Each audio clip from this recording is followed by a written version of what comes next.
1 kilo அளவுக்கு எறா எடுத்து க்ளீன் பண்ணி வச்சுக்கிறேன். இப்போ இந்த எறாவை நம்ம பொரிச்சிக்கலாமா? எண்ணெயில் எறா காரத்துக்கு ஏற்ற மாதிரி கொஞ்சம் மஞ்சள் தூள் போட்டுக்கலாம், உப்பு சேர்த்துக்கலாம். உப்பு சேர்த்துட்டு இந்த எறாவை நம்ம அழகாக எண்ணெயில் பொரிச்சு வைக்கணும். எறா அப்படியே எண்ணெயில் பொரிட்டோம். நம்ம எறாவை பொரித்து எடைய வச்சிட்டோம். 2 டேபிள் ஸ்பூன் அளவுக்கு நெய் சேர்த்துக்கலாம். இப்போ எறா வறுத்த எண்ணெயே சேர்த்துக்கிறோம். நம்ம பட்டை, கிராம்பு, ஏலக்காய், அன்னாசி பூவு, அந்த பிரிஞ்சி இலை சேர்த்துக்கிறோம். நம்ம 1 ஸ்பூனு சீரகம் சேர்த்துக்கலாம், 1 ஸ்பூனு சோம்பு சேர்த்துக்கிறோம். நறுக்கிய 2 வெங்காயத்தை சேர்த்துக்கிறோம். நம்ம வெங்காயத்தை சேர்த்துட்டு அப்படியே கோல்டன் ப்ரௌன் கலரில் இந்த வெங்காயம் அழகு நல்லா வதங்கிட்டோம். இதில் மேலே பச்சை மிளகாய் போட்டுக்கலாம், புதினா சேர்த்துக்கிறோம், கொத்தமல்லி தழை சேர்த்துக்கிறோம். புதினா கொத்தமல்லி சேர்த்து நம்ம இதை வதக்கிக்கலாம். பிரியாணி மசாலா ரெடி பண்ணிக்கப்போம்.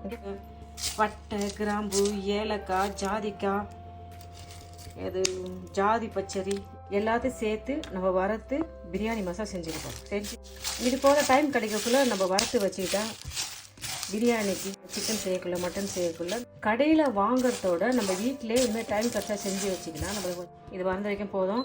இதை ஆற வச்சுட்டு நம்ம பொடி செஞ்சுக்கலாம். வறுத்த மசாலா நல்லா சூடு ஆறிடுது. நம்ம ஒரு மிக்ஸி ஜாரில் போட்டுக்கிறோம். இதை அரைச்சி பொடி செஞ்சுக்க போகிறோம்.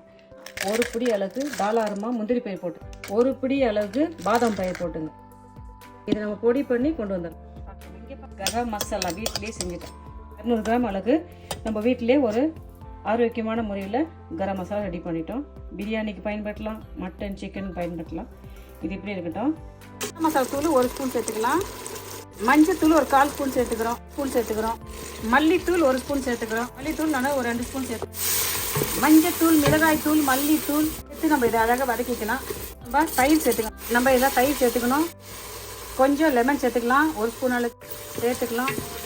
வதங்கிட்ட பிறகு தக்காளி பழத்தை நம்ம சேர்த்துக்கலாம். 2 தக்காளி பழத்தை சேர்த்துட்டு நம்ம வதக்கிக்கலாங்க. இதை அப்படியே வதங்கட்டும். நம்ம போட்ட எல்லா பொருளும் நல்லா அழகாக வதங்கி வந்துட்டு 1 ஸ்பூன் உப்பு சேர்த்துட்டு நம்ம வதக்கினா தக்காளி வெங்காயம்லாம் சீக்கிரமாக அழகாக வதங்கிடும். நான் 3 கப்பு பசுமதி ரைஸ் எடுத்து நான் கழுவி தண்ணி வடிகட்டிட்டு வச்சுக்கிறேன். 3 கப்பு அரிசிக்கு 6 கப்பு தண்ணி வைக்க போகிறோம். தண்ணி வச்சுட்டு இதை கொதிக்க வைக்கணும். உப்பு தண்ணி நல்லா அழகாக கொதி வருது. அரிசியை நம்ம இதில் சேர்த்துக்கலாம். அரிசியை சேர்த்துட்டு அழகாக கிண்டி விட்டுங்க. உப்பு டேஸ்ட்டு பார்த்துங்க. உப்பு காரம் உங்கள் விருப்பப்படி சேர்த்துங்க.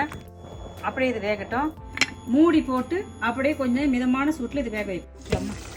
போட்டு தண்ணி எல்லாம் என்ன அழகாக சுண்டி வந்துடுச்சு. வறுத்து வச்ச எறாவை நம்ம இதில் சேர்த்துக்கலாம். வறுத்து வச்ச எறாவை சேர்த்து லைட்டாக நம்ம இதை கிண்டிக்கலாம். வச்ச எறாவை நம்ம இதில் ஆட் பண்ணிக்கணும். டேபிள் ஸ்பூன் அளவுக்கு நெய் சேர்த்துக்கலாம். கொஞ்சம் வெங்காயம் சேர்த்துக்கலாம். கொஞ்சம் லெமன் சேர்த்துக்கலாம். மூடி போட்டு நிமிஷம் ஷோக் பண்ணலாம். பார்க்கலாமா? பாருங்க என்ன சூப்பராக எறா பிரியாணி செஞ்சிட்டோம். சாப்பிட்டு பார்க்கலாமா? வாங்க நம்ம சாப்பிட்டு பார்க்கலாம். நீங்கள் சாப்பிட்டு பாருங்கள். எளிமையான முறையில் வீட்டில் இருக்கிற பொருளை வச்சு ஒரு ஈஸியான மெத்தடில் நான் உங்களுக்கு எறா பிரியாணி செஞ்சு காமிச்சிட்டேன். நான் நினைக்கிறேன் உங்களுக்கு இந்த மெத்தட் ரொம்ப பிடிக்கும்னு நினைக்கிறேன். நீங்களும் இதே மெத்தட் செஞ்சு பார்த்துட்டு நான் செஞ்ச எறா பிரியாணி எப்படின்னு சொல்லுங்கப்பா. பாய். தேங்க்யூ.